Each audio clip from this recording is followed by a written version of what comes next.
to a super team that is also struggling. It's only natural now that we pivot to the Lakers. So LeBron, Russell Westbrook and company, they took on the Clippers last night in yet another battle of LA, which has been lopsided as of late. This is how it shook out. So in the second quarter, actually, the Lakers, they got it going a little bit. LeBron James and won. He was flexing his shoulders a little, getting rolling. Here, again, the Lakers force a turnover. Austin Reeves brings it down, and look at Malik Monk.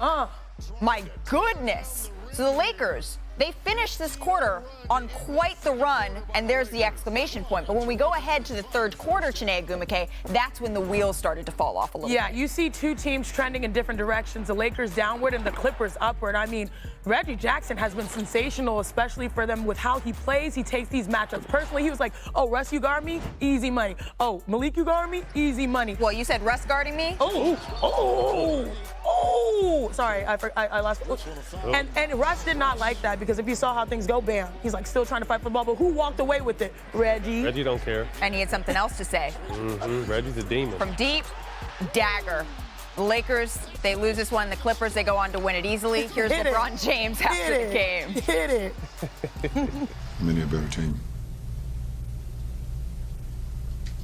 You got to get a win. I don't even look at this point. I don't even look at the record or the standings. I look at the next opponent and in between days, how, what do we not do so well? What do we do well? How can we continue to push and get a win and get over the hump? So. There have been blowouts, there have been boos, there's been everything that, probably everything's the opposite of what you envisioned. What did I envision? I would imagine some wins. I mean, you said, based on what I envisioned, I want to know what you think I envisioned. You envisioned coming here and winning a championship, or at least being in the Is the season over? It certainly isn't on. Is the season over? No, sir. Thank you.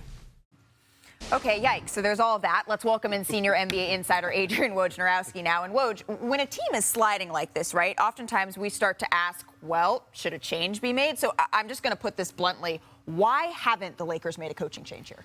I think two primary reasons, I'm told. One, they are accounting for the fact that Anthony Davis is out and has missed a lot of games this season. Kendrick Nunn hasn't played yet this season, a guard they signed that they thought could impact this team. But ultimately, they don't feel in L.A. right now that it would make a difference to let Frank Vogel go. This is a team that wants to still get in the play-in, to get Anthony Davis back, to find a way to get their group. And they still have a coach in Frank Vogel who's won a championship there, who's had success in the playoffs. And listen, it is hard for any coach to survive the kind of games the Lakers have had this week where you don't see effort and you're getting blown out. That can't go on forever. Can't coach that. But the Lakers still would like to get through the rest of this season with Frank Vogel. Absolutely. Vogel's the scapegoat. You can't. Is it his fault? This is a poorly constructed roster.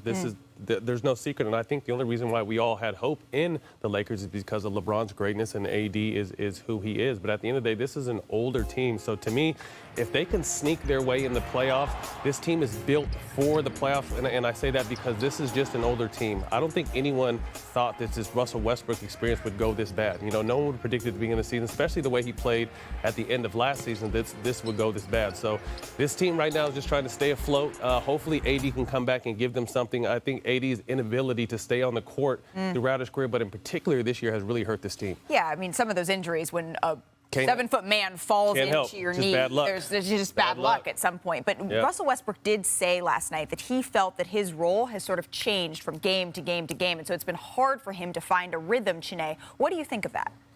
Yeah, I think it was difficult because, again, I keep bringing up that the Lakers, their roster started with 12 new players, and they're up to 14 right now. So the number one thing that they needed was chemistry. And remember, Perk was here on the show saying, preseason is when you got to really go. Listen, preseason is when you really have to go. And they sort of relax because they have older players. And then next thing you know, LeBron James misses, earlier a large portion of the early third. So Russ is like, okay, this is LeBron's team. AD won a championship, was integral in that, but I have to do this on my own. Then LeBron James comes back, and now AD's gone. When you have so many new players, it's hard to build chemistry, and especially when they're veterans that are stuck in their ways.